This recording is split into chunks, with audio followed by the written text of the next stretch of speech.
Hi friends, இன்றைக்கி நம்ம முருங்கைக்கீரையை வச்சு ஒரு சூப்பரான முருங்கைக்கீரை பொடி ரெடி பண்ண போகிறோங்க.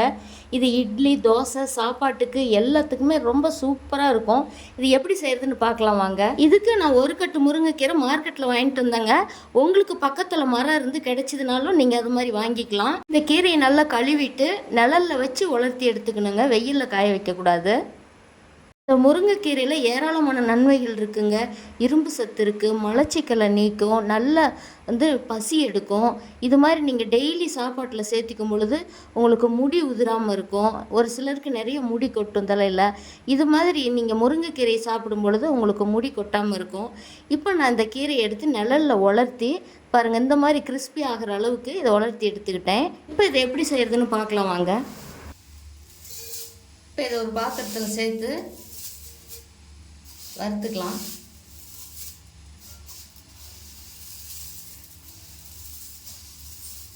இப்போ நான் காய வச்சு எடுத்த மாதிரி நீங்கள் காய வச்சு எடுத்துக்கிட்டிங்கன்னா இது ஒரு நிமிஷத்துலேயே நம்ம வறுத்து எடுத்துடலாங்க. இந்த இலைகள் நம்ம பச்சையாகவே நீங்கள் அப்படியே வறுத்து எடுக்கணும்னு நினச்சிங்கன்னா அதை நம்ம வறுக்கிறதுக்கு நமக்கு ஒரு 10 நிமிஷம் அளவுக்கு ஆகும். இந்த மாதிரி இலைகள் கிறிஸ்பி ஆகணும். அந்த மாதிரி ஆகிற வரைக்கும் நம்ம வறுக்கணும். அதுக்கு ஒரு 10 நிமிஷம் அளவுக்கு ஆகும். இது பார்த்திங்கன்னா நான் ஒரே நிமிஷத்தில் வறுத்து எடுத்துக்கிறேன். இந்த இலைகள் நல்ல வாசனை வரும். அந்த அளவுக்கு நம்ம வறுத்து எடுத்துக்கணும். இதுக்கு நான் கட்டி பெருங்காயம் ஒரு சின்ன சின்ன துண்டுகளாக 4-5 எடுத்துருக்கேங்க. இதுக்கு மட்டும் கொஞ்சமாக எண்ணெய் விட்டுக்கலாம்.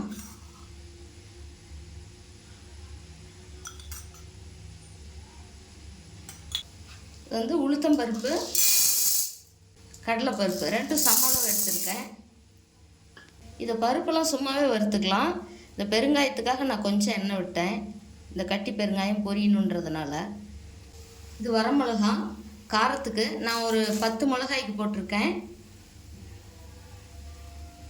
இந்த பெருங்காயம் புதுசுன்றதுனால நமக்கு பொரியறதுக்கு கொஞ்சம் லேட் ஆகுது. புது பெருங்காயம் நல்லா அப்படி சாஃப்டாக இருக்குது. கையிலே கொஞ்சம் கொஞ்சமாக பிச்சு பிச்சு போட்டிருக்கேன். பாருங்கள், நல்லா பொரிஞ்சு வருது. இதெல்லாம் சேர்த்து வறுத்துக்கலாம். நம்ம இதுக்கு எண்ணெய் விடணுன்றது இல்லை. இந்த பெருங்காயத்துக்காக நான் ஒரு 2-3 ட்ராப்ஸ் எண்ணெய் விட்டேன்.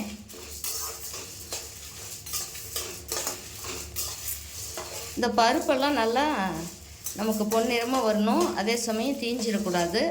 நல்லா வாசனையாக இருக்கும். அந்த டைமுக்கு நம்ம எடுத்துக்கணும். இந்த பருப்பு வறுப்பட்டதோட வாசனை நமக்கு வரும். அது வரைக்கும் வறுத்துக்கலாம். இந்த பெருங்காயெல்லாம் பாருங்கள் நல்லா உப்பி வந்துருச்சு. இந்த சமயத்துக்கு நான் சின்ன எலுமிச்சம்பழம் அளவு புளி எடுத்து சுத்தம் பண்ணிட்டு வச்சுருக்கேங்க. அதில் நார் தூசியெல்லாம் இருக்கும். அதெல்லாம் எடுத்துட்டு வச்சுருக்கேன். இப்போ இதை சின்ன சின்னதாக இதோட பிச்சு போட்டுக்கலாம். இதையும் போட்டு இது நம்ம வறுக்கும் பொழுது இந்த பருப்போடு இந்த புளியில் இருக்கிற ஈரத்தன்மையெல்லாம் ட்ரை ஆகிடும். அப்போ தான் நம்ம பொடி அரைக்கும் போது நல்லா பவுடர் மாதிரி வரும். நான் இது கட்டி பெருங்காயன்றதுனால ஃபஸ்ட்டே எண்ணெயில் போட்டு பொரிச்சிருக்கிறேங்க.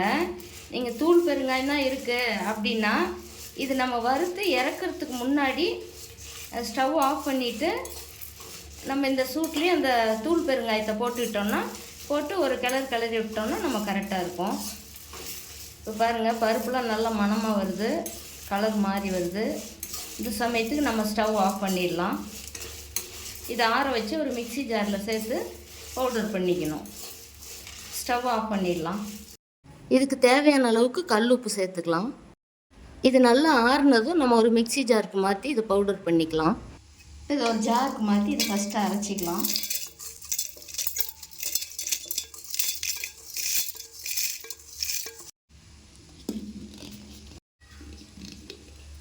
அரைச்சாச்சு. இப்போ இந்த முருங்கை இலைகளையும் இதுலேயே சேர்த்து அரைச்சிக்கலாம். இந்த முருங்கை இலைகள் கொஞ்சம் அதிகமாக இருக்குதுன்றதுனால நான் கொஞ்சம் போட்டு ஃபஸ்ட்டு ஒரு 2 ஓட்டு ஓட்டிட்டு திரும்ப மீதி இலைகளும் அதுலேயே போட்டு நான் நல்லா நைஸாக அரைச்சி எடுத்துக்கிறேங்க. அரைச்சாச்சுங்க. இது ஒரு பவுலுக்கு மாற்றிக்கலாம்.